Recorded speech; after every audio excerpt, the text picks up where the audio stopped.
Eh bien, bonjour à toutes et tous. Nous allons évoquer maintenant une boisson du petit déjeuner qui est consommée également en dessert pour le bonheur des plus grands, des plus petits et des plus grands, offert souvent dans les fêtes.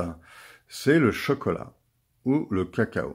Alors, plutôt le cacao que le chocolat, parce que le chocolat, eh bien, il faut savoir quelle est la qualité du chocolat. Il y a des plaquettes de chocolat qui contiennent que 20 à 30% de cacao et le reste de la lysine de soja et beaucoup d'autres ingrédients qui n'ont rien à voir avec le cacao.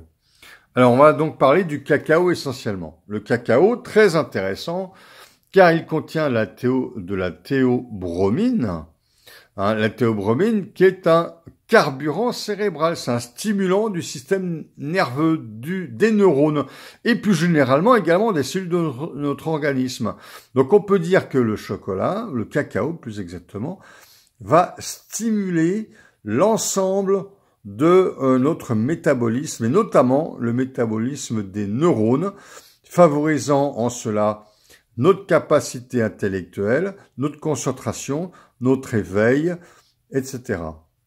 À titre personnel, quand je roule la nuit, le soir assez tard, je ne bois pas de café ou de thé, je prends 2-3 carrés de chocolat noir pour vraiment bien tenir la nuit, si je puis dire, de manière à arriver vers minuit, minuit et demi, 1h du matin, sans risquer de m'écrouler au volant. Voilà. Évidemment, attention, je précise, il vaut mieux faire une pause et se reposer plutôt que jouer avec le feu en surconsommant du chocolat. D'autant que le chocolat ou le cacao, la surconsommation peut être nuisible au foie, car le cacao, c'est une graisse, c'est très riche en graisse, et la vésicule et le foie peuvent ne pas bien le tolérer. Alors par ailleurs, la théobromine, très intéressante comme carburant cérébral, mais le chocolat contient aussi du magnésium. Il est riche en magnésium, ce qui est très intéressant pour les spasmophiles, comme relaxant des tissus nerveux et musculaires. Donc le chocolat est un antispasmodique, un remède intéressant pour la spasmophilie.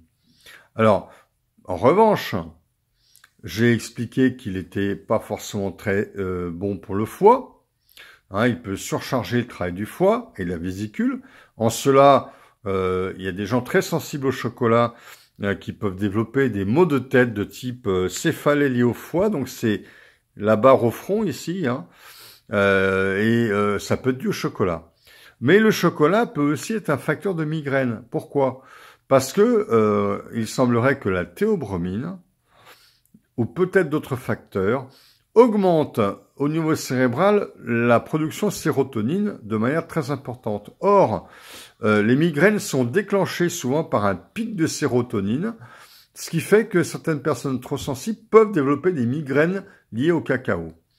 Alors, cela dit, évidemment, certaines personnes ne toléreront pas le cacao, mais cela dit, c'est une boisson absolument remarquable et on a tout à fait raison de la privilégier pour les enfants avant l'école, car c'est un carburant cérébral, comme je l'ai dit, un carburant du système des cellules en général, un carburant des mitochondries, donc ça va favoriser la respiration cellulaire, la production d'ATP, d'énergie, et l'énergie sert aussi bien au plan physique qu'au plan intellectuel. Donc, pour les enfants, le petit déjeuner avec une boisson cacao-thé sera particulièrement utile pour l'enfant. Eh bien voilà, je crois que j'ai à peu près tout dit sur le chocolat ou le cacao, et je vous dis à très bientôt.